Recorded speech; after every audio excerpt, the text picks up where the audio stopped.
అందరికీ నమస్కారాలండి.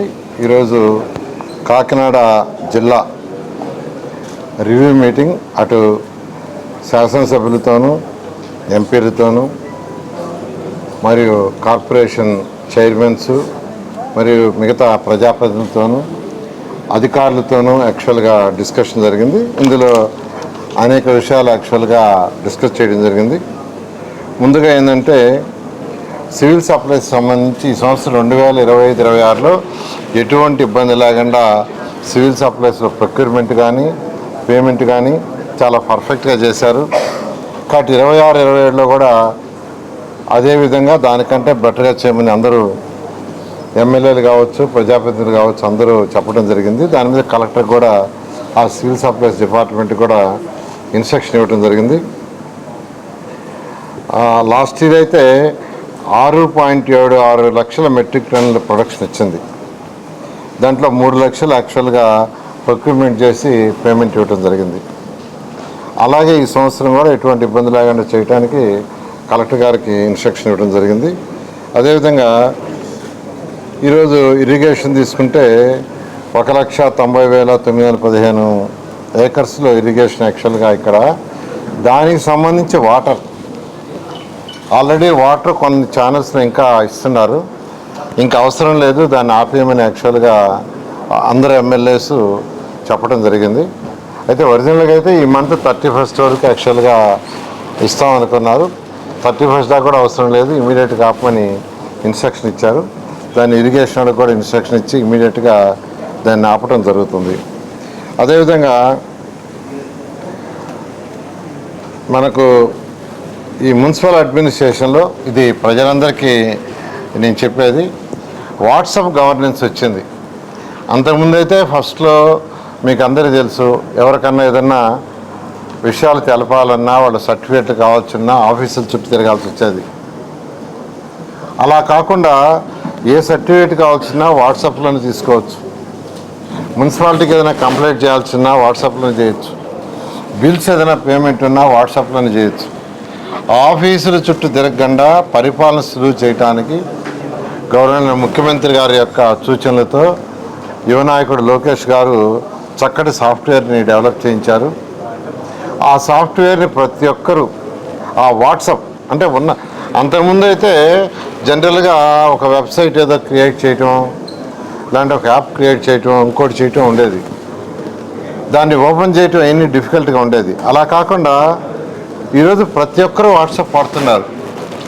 వాట్సాప్ ద్వారానే ప్రజా సౌకర్యాలన్నీ వాళ్ళకి కావాల్సిన సర్టిఫికేట్లు కావచ్చు, పేమెంట్స్ కావచ్చు, వాళ్ళ యొక్క కంప్లైంట్స్ కావచ్చు తెలియజేసి దాన్ని తీసుకొచ్చారు. నేను అందరిని రిక్వెస్ట్ చేస్తున్నాను, దాన్ని యాక్చువల్గా ఎక్కువగా యూటిలైజ్ చేయాల్సి రిక్వెస్ట్ చేస్తున్నా. దాన్ని ఆల్రెడీ అధికారులకు చెప్పాము, అటు మున్సిపాలిటీ కావచ్చు, పంచాయతీ కావచ్చు, ప్రజలను అవేర్నెస్ చేయమని. ఈరోజు ఈ జిల్లాలో అర్బన్ అథారిటీ తీసుకుంటే 1,70,520 హౌస్ హోల్డ్స్ ఉంటే అందులో 28,223 హౌస్ హోల్డ్స్కి మాత్రమే అవేర్నెస్ కలిగించారు. మిగతా వాళ్ళకి కలిగించలేదు. మిగతా వాళ్ళకి కూడా కలిగించమని యాక్చువల్గా ఈరోజు మున్సిపాలిటీలో ఉన్న కమిషన్కి చెప్పడం జరిగింది. అదేవిధంగా పంచాయతీల్లో ఉన్న వాళ్ళకు కూడా ఎవరైతే ఉండారో అందరికి కూడా ఈ వాట్సాప్ని ద్వారా ఏమేమి వినియోగించుకోవచ్చు, వాట్సాప్ గవర్నెన్స్ అనేది అవేర్నెస్ కల్పించమని చెప్పడం జరిగింది. ప్రజలందరూ కూడా నేను చెప్పేది ఏంటంటే దాని గురించి తెలుసుకోవాలని ఆసక్తి మీరు కలిగితే అక్కడున్న సచివాలయంలో ఉన్న స్టాఫ్ని అడిగితే వాళ్ళు తెలియజేస్తారు. మీకు దగ్గరలో ఉన్న సచివాలయం ఉంటుంది, ఆ సచివాలయం స్టాఫ్ దగ్గరికి పోయి దీన్ని ఎలా వాడాలా, దీనివల్ల ఉపయోగాలు ఏందని అడిగితే వాళ్ళు చక్కగా ఎక్స్ప్లెయిన్ చేస్తారు. దాని ద్వారా తెలుసుకుంటే మీకు ఏదైనా అంటే పేమెంట్స్ కట్టడం కానీ, సర్టిఫికేట్లు డౌన్లోడ్ చేసుకోవటం కానీ, కంప్లైంట్స్ ఏదైనా ఉంటే తెలియజేయచ్చు. అదేవిధంగా ఎస్సీ ఎస్టీ హౌసెస్లో సోలార్ ప్రతి ఒక్కరికి సోలార్ ఇన్స్టాల్ చేయటం వల్ల వాళ్ళకి 0 ఖర్చు అవుతుంది ఎలక్ట్రిసిటీ. ఇంకా ఎక్సెస్ ఎలక్ట్రిసిటీ వస్తే దాన్ని అమ్మటం వల్ల వాళ్ళకు కొంత డబ్బులు కూడా వస్తాయి. దాని మీద గౌరవనీయ ముఖ్యమంత్రి గారు దీని మీద స్పెషల్ డ్రైవ్ చేసి ప్రతి ఎమ్మెల్యేకి కూడా ఇన్స్ట్రక్షన్ ఇచ్చారు, కలెక్టర్కి ఇచ్చారు. ఈ జిల్లాలో 19,593 హౌసెస్ ఉంటాయి ఎస్సీ ఎస్టీ. ఇంతవరకు 522 మాత్రమే పెట్టడం జరిగింది. ఆ డిపార్ట్మెంట్ వాళ్ళతో రివ్యూ చేస్తే దీని మీద అగ్రెసివ్గా చేసి వీలైనంత తొందరలో కంప్లీట్ చేస్తామన్నారు. అదేవిధంగా రూరల్ ఏరియాలో 3 అన్నా క్యాంటీన్స్ శాంక్షన్ చేస్తున్నారు. అవి అంతా కంప్లీట్ అయిపోయినాయి.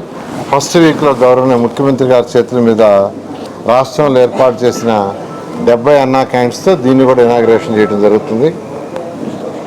అదేవిధంగా జీజీహెచ్లో మరొక అన్నా క్యాంటీన్ పెట్టమని యాక్చువల్గా రిక్వెస్ట్ చేశారు. దానికి కూడా యాక్చువల్గా గవర్నర్ ముఖ్యమంత్రి గారు చెప్పి, అంటే ఆల్రెడీ ఒక 28 శాంక్షన్ చేశారు. 205 ఈ రాష్ట్రంలో ఉన్నాయి. 70 కొత్తగా కట్టాం అన్నా క్యాంటీన్స్. అవి ఫస్ట్ వీక్లో ఇనాగ్రేషన్ చేస్తారు. మరొక 28 కూడా గవర్నర్ ముఖ్యమంత్రి గారు యాక్సెప్ట్ చేశారు. దాంతో ఈ జీజీహెచ్లు అడిగింది కూడా యాడ్ చేసి చేయిస్తామని సందర్భంగా మీకు తెలియజేస్తున్నాను. అదేవిధంగా ఈ జగ్గంపేటలో 450 ఎకరాలు ఇండస్ట్రియల్ ఏరియాకి ఐడెంటిఫై చేశారు. అది ఇండస్ట్రియల్ డిపార్ట్మెంట్లో ఫాలోఅప్ చేసి ఇమీడియట్గా చేయడం జరుగుతుంది. అది కాకుండా హౌస్ సైట్స్ కోసం కొంత ల్యాండ్ని ఐడెంటిఫై చేశారు. అయితే అది ఇరిగేషన్ డిపార్ట్మెంట్తో లింక్ అయింది.